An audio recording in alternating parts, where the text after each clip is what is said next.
Hi, this is Jason from Horrific Nightmares, and today I'm going to be doing another Mill Creek review. Today I'm going to be taking a look at When a Stranger Calls. But before I get into my review, I wanted to take the time to thank Mill Creek for sending me this copy to review for you guys. They have an awesome company, they are definitely stepping it up, and I'm going to leave their links in the description box below. Go check them out.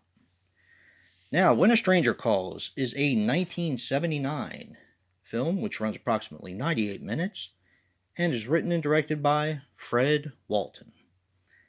Now, he was responsible for When a Stranger Calls Back, which I actually prefer to this one, April Fool's Day, the remake, and I believe it does have Scout Taylor Compton in it, and The Rosary Murders, which is really good as well. Now, this stars Carol Kane as Jill Johnson. She was in Ghostlight, Ava's Possessions. She actually played the Penguin's mom on Gotham. And where I first became aware of her character was on Taxi, where she played Simca, which was Latka's wife, or girlfriend at the time, but I think they became husband and wife. Whatever. This also stars Charles Durning as John Clifford. Unfortunately, he passed away on December 24th, 2012. He was in Scavenger Killers, I Murders, and of course, The Rosary Murders. And Ron O'Neal as Lieutenant Charlie Garber.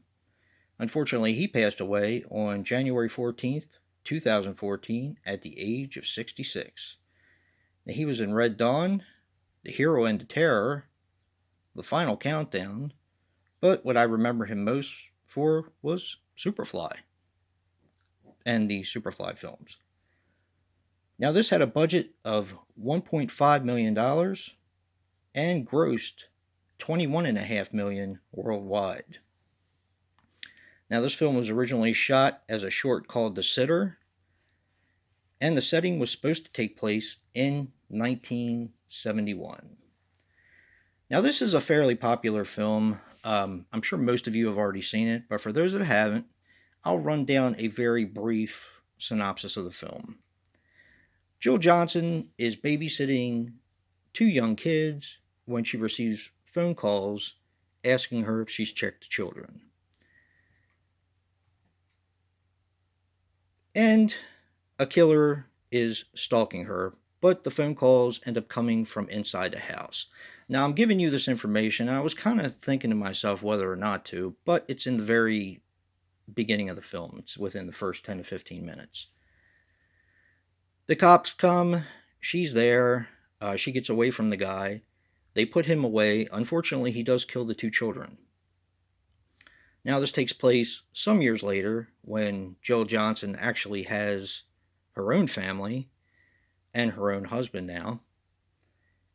And the guy breaks out of a mental institution and tries to resume a normal life.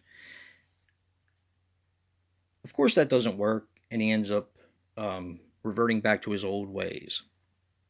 I'm going to kind of leave it there, even though that's pretty much the gist of the story. I always like this one. I find that I like it a little bit more now than I did when I was younger, but maybe that's because I guess when I was younger, I didn't really care about how the serial killer felt and how he was trying to get on with his life and make better choices. And even though he was socially awkward, he was trying to, I guess, make better choices, is what I'm trying to say. But I really do like it now. I still prefer When a Stranger Calls Back, which is oddly enough a made for cable film. Now, here's the presentation for this. These are the VHS retro series that Mill Creek has been putting out, and I absolutely love them. Now, they are kind of bare bones, but the transfer to me is really well done. I've heard some people say that the transfer to this wasn't that good. I don't know what they saw, but I thought it was really good. It is bare bones, and I know that Second Sight did put out a Blu-ray of this as well, which I'm sure has tons of special features, but for the price, to me, this is your best bet. These usually run from $8 to $10 on Amazon and Walmart, if you can find them. Um, well, with the world being the way it is now, the only real place you're probably going to find him is at Amazon right now. So, but yeah, that's your best bet. This is a definite recommendation. I absolutely love this film. And another thank you to Mill Creek for sending me this copy. And if you like what you see in here, hit that like button and subscribe. And until next time, peace.